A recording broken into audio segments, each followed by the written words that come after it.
Welcome to the SaaS Backwards podcast, where we reverse engineer the success of fast-growing SaaS firms and explore strategies CMOs and CEOs are using to drive their businesses forward.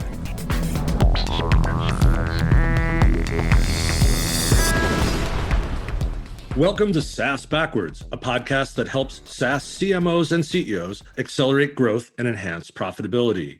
We take a look at what's working for growing SaaS companies, what didn't work, and why. We also ask our guests for their best guess as to what lies ahead, hopefully making our podcast something of a mastermind. Our guest today is Gregg Bienstock. Gregg is the CEO and co-founder of Lumesis, a SaaS that serves financial institutions, issuers, and others serving the municipal bond market. Hey, Gregg, welcome to the podcast. Please tell us a little more about yourself and how you came to found Lumesis. Thank you, Ken, and thanks everyone for allowing me to join today. So just by way of background, I'm a TERP, a University of Maryland graduate, and then Brooklyn Law School. And in terms of Lumesis and how we came to find Lumesis, it was literally while myself and my partner were working for a financial services company right around the time of the financial crisis, and recognized an opportunity where the municipal bond market as a whole was not being served by technology. And to paraphrase one of our investors, that the muni market was about 20 years behind the rest of the financial services world. So opportunity presented itself, and I'm happy to report 10 years later, we're still kicking. And I position myself now as a recovering lawyer. Excellent. Well, thanks for that. And it's interesting. Is your partner a technologist? Not by training. He is an engineer from his educational background, but he was a financial services professional. And we've been smart enough along the way and lucky enough to hire some outstanding technologists to support our ideas. So it's interesting. That's a thread that runs through the podcast and as well people that I've met in my career. A lot of subject matter experts who start software companies. And there's a bit of a ramp there, isn't there? Absolutely. One of the things that I've learned over time is that while the ideas are plentiful, the execution can be challenging. And so I used to, for example, say to a client or a prospect in conversation when they said, "Hey, can you do X?" Of course we can. And I'd go back and talk to the guys and they'd be like, "Oh, that's not so easy, Gregg." So a little bit of learning along the way has tempered that, along with a lot of other aspects of how we approach our market. As a former technologist, one of my sayings was, it's a lot easier to say than it is to do. So I hear you. So where did you start? And let's talk about that founding vision and how the company has evolved from there. Sure. Tim and I were working for one of the bond insurers back in the 2000s, early 2000s. And around the time of the financial crisis, we kind of, I don't want to say stumbled upon the idea, but happened upon the idea that in the reality that the municipal market, the reporting by issuers and obligated parties was delayed. And what I mean by that is while they reported their financial information, they usually did so around 200 days after the close of the fiscal year. And so for our company at that point in time that we were working for, we were working with the CEO on the idea of utilizing economic and demographic data as drivers of economic well-being. And how do you create data and information that could potentially foretell where perhaps a rating would go or where the fortunes or misfortunes of a municipality would go. So that was kind of the seed, if you will. Tim and I then left the company we were with and started the company really premised around this idea of building a tool that would support the buy side in a way that would go beyond ratings and provide users, credit analysts, for example, buy side analysts, demographic and economic information that, again, would help foretell tax rolls, tax receipts, and spending, which is critical for surveillance and analysis in the municipal bond market.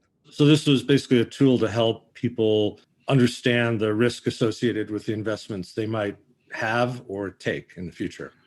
Exactly. And our focus has been, and continues to be really the institutional side of the market, not the individual investor per se.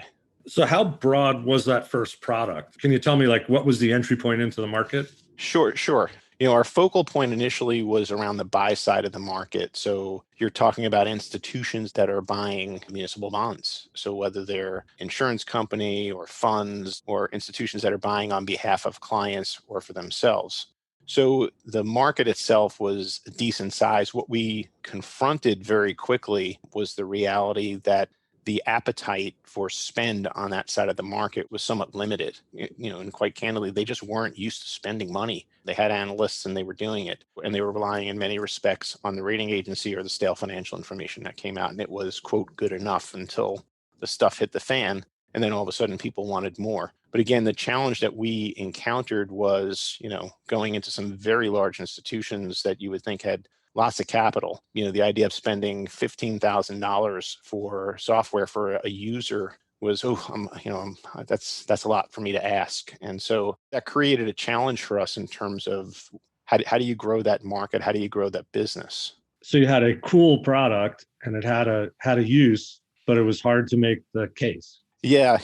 The cool product, we Tim and I used to joke that we never want to hear someone say that we have a cool product anymore, because people would say exactly that. It's cool. We want it to be cool, but for them to say we need it, as opposed to it simply being cool. So the coolness of the product actually forced ultimately the evolution of our company and our platform.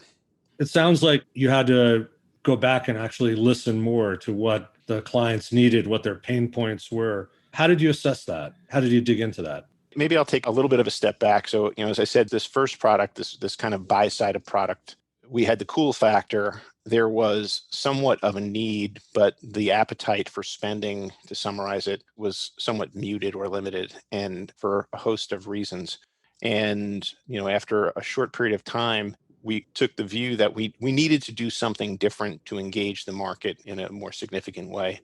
The way that actually happened, it was almost by accident. So, we were meeting with a client and sitting in this conference room overlooking this trading floor with lots of people out there. And the question we asked them was, how do we get out there? And the discussion around the idea of simplifying the existing platform that we had created, which we were in the process of doing, and we were showing them some of the ideas. And towards the end of the meeting, a lawyer for that client, who she had been sitting in the room listening the entire time, said, have you guys seen the SEC's report on the municipal market? There's a lot in there, but I have a specific problem with regard to retail time of trade disclosure.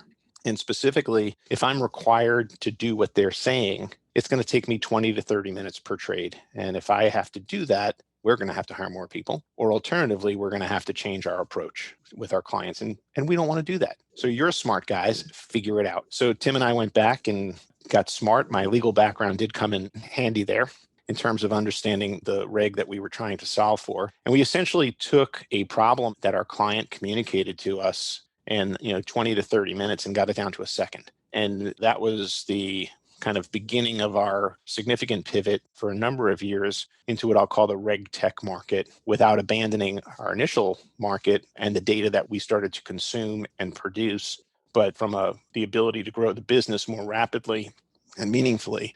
It was a turn towards the regulatory market. The other part of your question, Ken, around the idea of listening to the market and listening to pain points, I think many folks, and we're guilty of this, so I'll just say we, and everyone else who's listening can say if they fit this kind of mold. When we start a company, we start with an idea and we deliver that idea, and we think it's the greatest thing in the whole world since sliced bread. And it may be, but you got to make sure that's what the market, not just they say they want, but that they need. And what we learned with our first product is we built something and it was, quote, cool, and it was neat. And people said, yeah, that's great. We thought it was awesome. It had colorful maps and things like that. At the end of the day, it didn't sell a lot. So it forced us, and it taught us a very early lesson, which was you have to listen to the market. You have to go out and ask the tough questions, and you have to be willing to say, yeah, it was a good idea, but maybe we should do it a little bit differently, or a lot differently, or maybe we should pivot. And that was a critical moment for us in our business, in our evolution. And how early on was that? That was around 2012. So we were, a couple of years in, and, the first year, a good chunk of the first year was around developing that first product. And then we were out there pounding the pavement, selling, trying to generate sales and limping along, if you will, and going through the process at the same time, also trying to raise some money. It took a little bit of time, but you do come back to the office after that long day in New York City or Chicago or Boston, and you say, well, geez, it was great. We got another sale today, but it's $15,000. we're not going to be able to keep the lights on for much longer. We had hoped to be 100,000. This big investment house should be able to afford 10 licenses, and instead they wanted one. So you have to make that pivot. So you have to be willing to put yourself out there, but also have a very open mind to what the market tells you, and then take that in and make something out of that feedback. Absolutely, Ken. I think it's the danger, and I remember someone saying this to us early on. I know it's your baby, but you need to be able to kind of see that the baby is not necessarily as beautiful as you think it is, and not quite as smart as you think your baby is, or not the good athlete that you think your child is. You have to be able to get past that and recognize that there's room for improvement or opportunity for improvement. And that's a tough point, for folks to take in. One of our prior guests talked about having empathy, right? He felt that he needed to engage people in an empathic way. And it sounds like you're bringing another trait out here that I just want to kind of put a bow on, which is a little bit of humility as well. You need to relate to people well, but you also need to come at it a little vulnerable in a way that makes some people uncomfortable. I think that's absolutely right. It ties back to your question about listening to the market. We've learned over time, and people know this, people like to talk about themselves and what they do, and they don't want someone who is, even if you know the market, someone coming in and telling them how they should do it or how they can do it better. And so it's a balancing act, right? So you have to have a level of expertise, but you have to be willing to ask and listen and not be afraid to show that you're interested in learning what they do, how they do it, and how they can do it better, or if they feel like they can do it better. And that's where we've done a lot of listening to our clients, trying to, again, understand those pain points.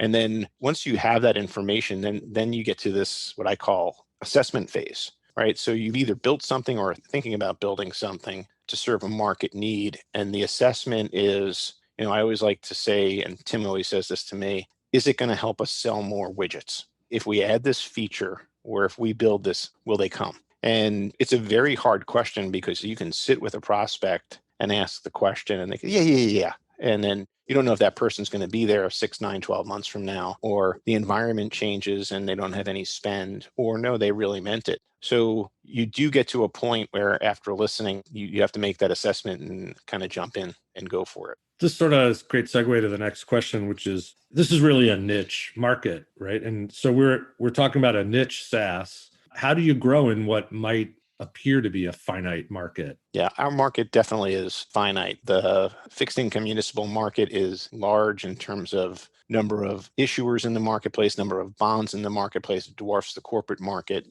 The fact of the matter is that it is very niche and very specialized. The way in which we have grown in this finite market, and I'll paraphrase one of our former board members, is you need to keep adding sales. So think of that schooner on the water. And when you start to slow down, you need to add another sale. And those sales are either different products or different services that we're bringing to the market. And we've been able to do that by virtue of being in the marketplace for 10 years, being a trusted partner with our clients, and having them confide in us or be able to explain to us what their pain points are, what their challenges are, and then going from there. Awesome. Thank you. Want to kind of move on to something happening now. There's obviously been an impact on everyone from COVID-19, but how's that affected your clients, and what measures have you taken to help them? So first off, with regard to COVID, I'll say kind of the obvious. We hope everyone out there is doing well and staying safe, and we're all looking forward to a vaccine. In terms of the impact on our business, on our client base, what we saw in the financial markets in March, early April, was a complete dislocation.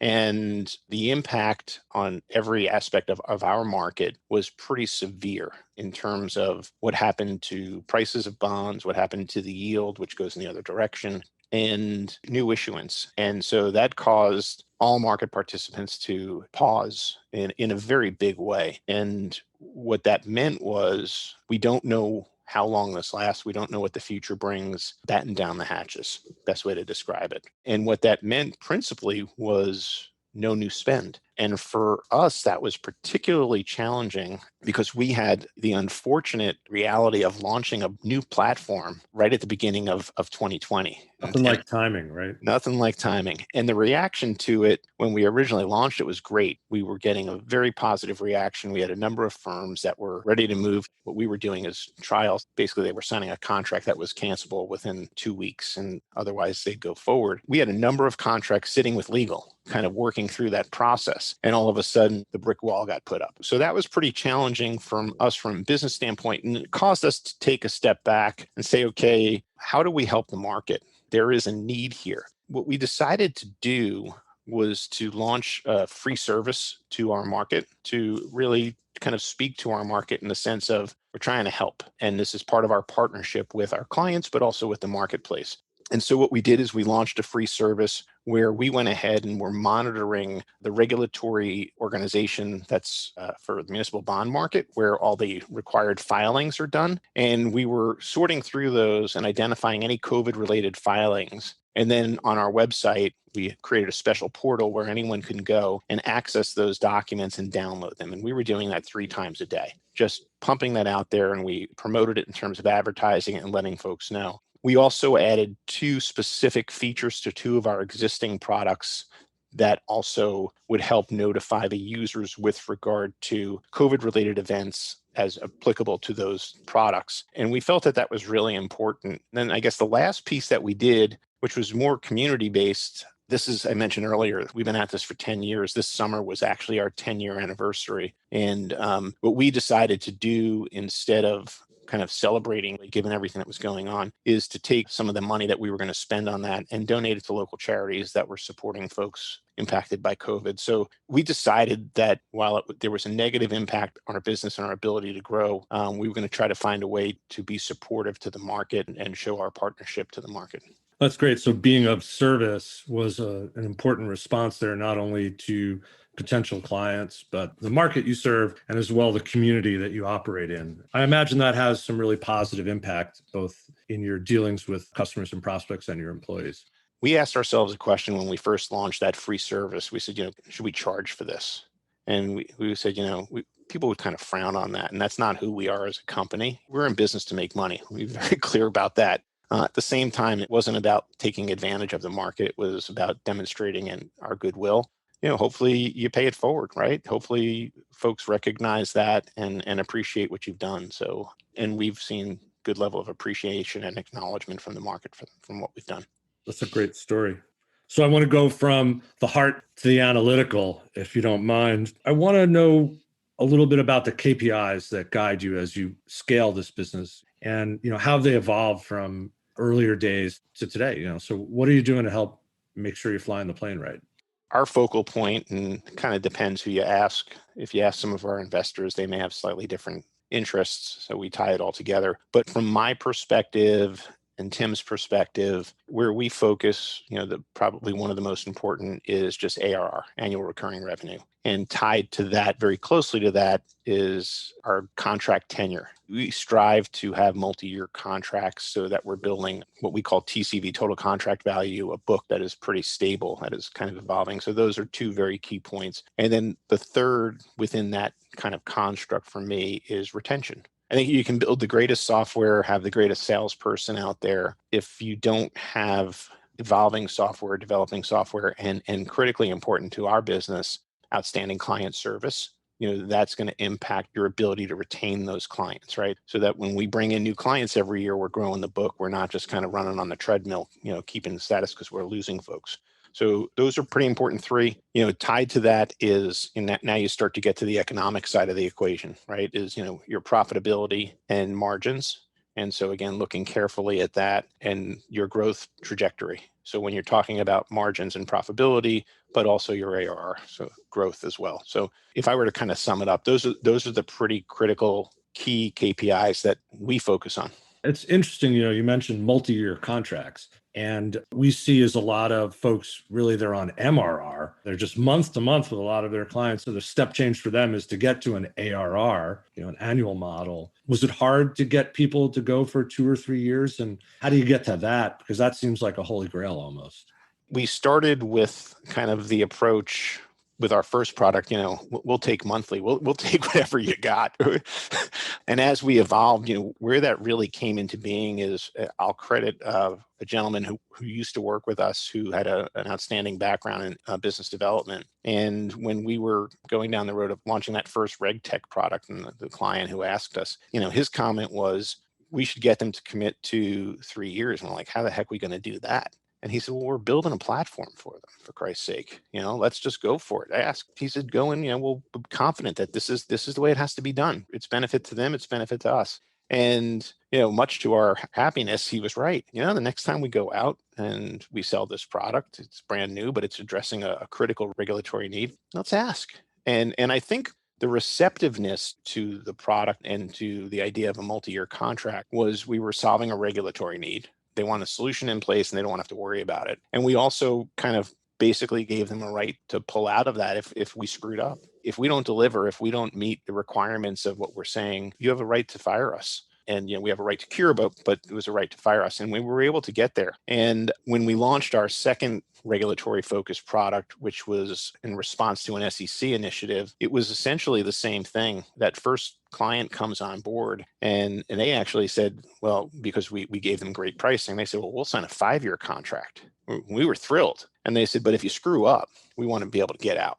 I mean, fair enough. And their idea was, and any of the clients who, especially on the RegTech side, what we're finding is that they sign up with the idea, I want to be able to have a solution and I don't have to think about it again. I want to be able to solve the problem and move on. So we've been able to do that pretty effectively. So it sounds like there's an evolving kind of underlayment of change that you're committing to manage to and help them stay current and in compliance. Is that right? Exactly, on that side of the business. And then with the product that I mentioned that we just launched, which is more really, we've taken I don't want to say a full pivot, but we've taken a slight pivot back. So we still have our RegTech business, but we're kind of focusing more on business efficiency and helping bankers and analysts and underwriters and traders in terms of accessing information and taking a manual process and using software to make it more efficient. Even in that case, we're approaching it with the idea that we're looking for multi-year contracts. We are getting, interestingly, a little bit more pushback than we had on the regulatory side, but folks that are interested in coming on board, the answer is, I'll sign a 3-year contract if we can work on pricing. Give me a good deal in the first year. And then if you get the hard push, candidly, for an opt-out, if that's the only way we'll get the deal done, we'll say, okay, sign a 3-year contract. We'll give you a 1-year opt-out, on the first anniversary, but there's a break fee. And people get it because especially if you're giving them a break in that first year, the opt-out fee is a make whole. So you're using the levers of pricing to incentivize behavior. Absolutely. Incentivize behavior that's good for both parties, really. So this is really interesting. You've talked a lot about products, solving some business problems, but you haven't talked about data. This is a business that obviously creates a ton of data. Is the data business a mirage, like the investor decks that I see? There's always this out years, big step function number where we've generated all this data. That's going to really be the kicker 3-4 years from now. So is it a mirage or is there data there? Is there money in the data? I don't want to discourage anyone. I'll say that at least in our business, there is a mirage. And the reason for that is, again, I'll go back to the breadth and depth of the municipal bond market, right? There's over 1 million bonds outstanding. You have over 40,000 obligated parties or /issuers, however people refer to them. And there is no consistent way that documents or information is filed. The SEC can't regulate municipalities, and that's a whole separate issue. And what we've learned as we've talked to folks about the data that we have amassed over the years is that unless you have 99.9% of that data, it's not good enough. If you have 90% of that data, it's not good enough. And so where we have found success in our quote data business has been around our obligor database, which is something that we've built and continue to refine 10 years into our business. But it allows us to do a lot of mapping of an obligated party to an issue, down to a bond, an individual QSIP, to a location. So it lets us start to tag other data back to an obligated party, which is very critical and is not something that is widely available in the marketplace. People do it on their own, but we do it to support our platforms. And that's been really, really positive. And that's created an opportunity for us. And then the other is just our efficiency and being able to bring in and quality check data that either we're bringing in or we're creating and be able to deliver that out. And so in instances, we found opportunities to monetize the data. The other challenge is that every one of those sales or assignments is very highly consultative. And so they take a significant amount of time and resources. Whereas selling software is you've developed the software, you've created the software, the salesperson and perhaps an expert will go out and they will be the primary folks involved. Whereas a data sale, at least for us, is going to involve that salesperson initially. Then it's going to involve having one of three folks get involved at I'll call it the 15,000 foot level. And then if we get to the point where there's truly, and we believe, an opportunity, then you're pulling in other people, both from our data team as well as from our dev team. So it's pretty taxing on the business. And at the end of the day, the economics around it, at least for us, have not been significant enough to say to us, we should spend a lot of time on that. And I go back to my very first point, which is unless you have 99.99% of the data for a given area, people are going to say it's not good enough. I think the moral of the story is sell your software and let the data business, if it comes, drive itself and not get distracted by it. That's absolutely right. That's worked for us. In fact, yesterday, Tim and I were on a call with someone who, as a result of a software sale and conversation, they essentially said, "Oh, wow, you have this. Can we talk about that separately and maybe feeding that into our database?" So as opposed to us going out and trying to sell that piece, but it'll be a small part of an overall sale. But yeah, I agree with absolutely what you just said. Awesome. As we wrap it up, just want to ask, what does the future look like and how are you approaching growth opportunities for the next 2 to 3 years? I wish I had that crystal ball. I'm hoping the future holds a vaccine for everyone and everyone is healthy. Amen. As we look ahead to the evolution of our business, we started in one place, we moved to what I call the reg tech business. That reg tech component is going to sit as a core part of our business. But what we're seeing as a real opportunity is the evolution of the bankers and the analysts and being able to take processes and make them much more efficient, be able to create new tools in terms of how they run their business to give them greater access to information that is hard to come by right now. So we're in the process, our product roadmap, Tim and I always joke, we used to do it on Excel spreadsheets. Now we're a little more sophisticated, but it's always multiple pages and we're always, what's the next great thing out there and how are we going to grow it? And, our growth opportunity, what we're hearing from our clients, I'll go back to that earlier point that I made, what we're hearing from our clients, what we're hearing from our prospects is driving where we will grow. And in that regard, it's how do I make the business more efficient in a market where margins, not necessarily for us, but for our clients, are shrinking.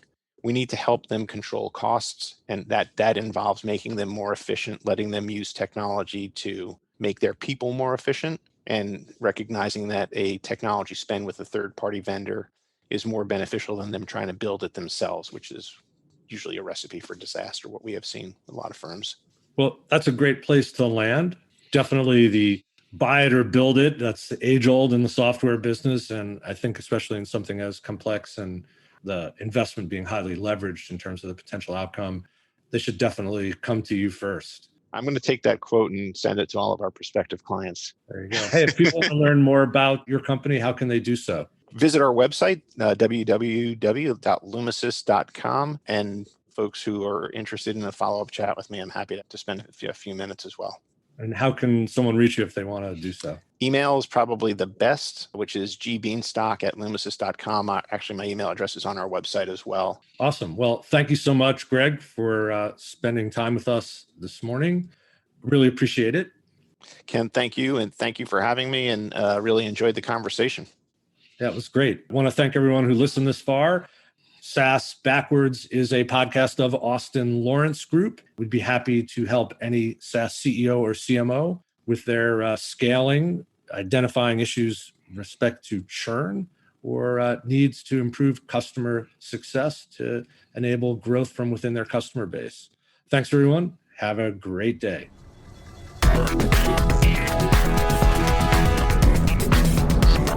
Thanks for listening to the SaaS Backwards podcast, brought to you by Austin Lawrence Group. We're a growth marketing agency that help SaaS firms reduce churn, accelerate sales, and generate demand. Learn more about us at www.austinlawrence.com. You can email Ken Lempet at kl@austinlawrence.com about any SaaS marketing or customer retention subject. We hope you'll subscribe, and thanks again for listening.